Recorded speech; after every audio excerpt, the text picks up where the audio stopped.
આકાશવાણી ભુજ સમાચાર વિરલ રાણા વાંચે છે. નમસ્કાર. આજે રંગ ગુલાલના ધૂળેટી પર્વની પરંપરાગત ઉજવણી થઈ રહી છે. રાષ્ટ્રપતિ દ્રૌપદી મુર્મુ અને પ્રધાનમંત્રી નરેન્દ્ર મોદી સહિતના મહાનુભાવોએ દેશવાસીઓને હોળીના પર્વની શુભેચ્છાઓ પાઠવી છે.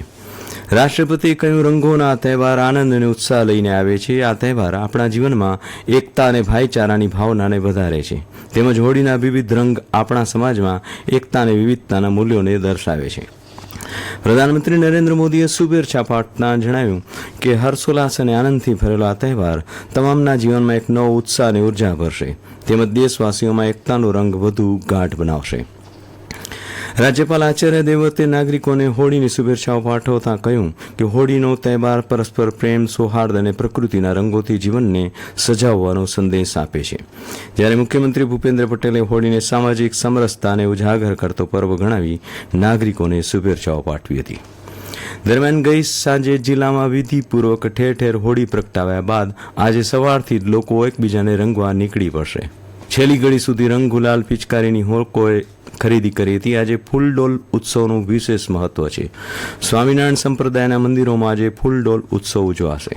પુરાણ પ્રસિદ્ધ યાત્રાધામ નારાયણ સરોવરમાં ત્રિકમરાયજી મંદિરમાં ગઈ સાંજે હોળી પ્રગટાવવામાં આવી હતી, જ્યારે આજે ફૂલડોલ ઉત્સવની ઉજવણી થશે.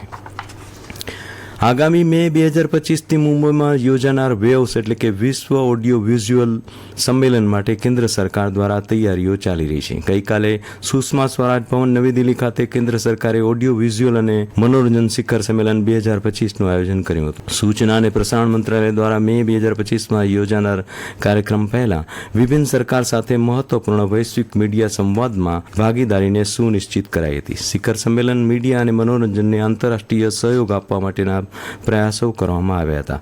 કેન્દ્રીય મંત્રી ડોક્ટર એચ જયશંકર, અશ્વિની વૈષ્ણવ સહિતના નેતાઓ આ કાર્યક્રમમાં ઉપસ્થિત રહ્યા હતા. આ અવસર પર સૂચના અને પ્રસારણ મંત્રી અશ્વિની વૈષ્ણવે જણાવ્યું હતું કે ઝડપથી બદલાતા વિશ્વની સાથે દ્રશ્ય, શ્રાવ્ય અને મનોરંજનનું સ્વરૂપ બદલાઈ રહ્યું છે. વેવ્સ મીડિયા અને મનોરંજન ક્ષેત્રમાં જોડાયેલા નવા ક્રિએટર્સ માટે એક પ્લેટફોર્મનું કામ કરશે. કેન્દ્રીય ગૃહમંત્રી અને સહકાર મંત્રી અમિત શાહે જણાવ્યું કે આંતરમાળખાની દ્રષ્ટિએ ગુજરાત દેશભરમાં પ્રથમ સ્થાને છે. અમદાવાદમાં 146 કરોડ રૂપિયાના વિકાસ કાર્યોનું વર્ચ્યુઅલ ઉદઘાટન અને શિલાન્યાસ પ્રસંગે શ્રી શાહે જણાવ્યું કે સાણંદ વિસ્તારમાં 500 પથારીવાળી નવી હોસ્પિટલ સ્થાપવામાં આવશે.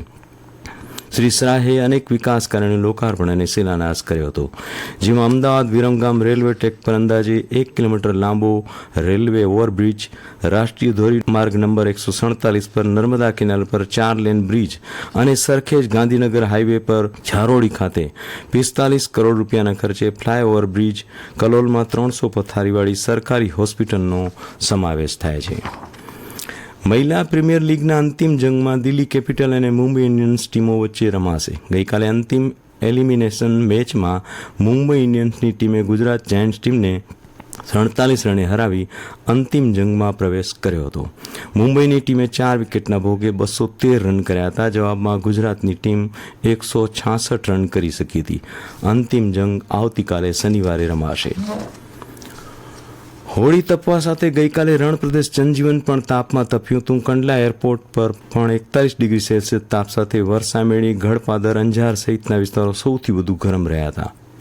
હવામાન વિભાગ દ્વારા આજે સૌરાષ્ટ્ર કચ્છમાં, ખાસ કરીને રાજકોટ, પોરબંદર અને કચ્છમાં હીટ વેવ એટલે કે યલો એલર્ટ જારી કરાયું છે. જિલ્લા મથક ભુજમાં ગઈકાલે 38.6 જ્યારે કંડલામાં 40 ડિગ્રી મહત્તમ તાપમાન નોંધાયું હતું. ગુજરાત સરકારે રાઇટ ટુ એજ્યુકેશન એક્ટ હેઠળ એડમિશન માટે ગ્રામ્ય વિસ્તારમાં 1.20 લાખ અને શહેરી વિસ્તારમાં 1.50 લાખની આવક મર્યાદા વધારીને 6 લાખ કરવાની વિચારણા હાથ ધરાઈ છે. શિક્ષણ મંત્રી પ્રફુલ્લ પાનસેરિયાએ જણાવ્યું હતું કે આ અંગે સરકાર વિચારણા કરી રહી છે અને 1-2 દિવસમાં નિર્ણય લઈ શકે છે. અને આ સાથે સમાચાર બુલેટિન પૂરું થયું. નમસ્કાર.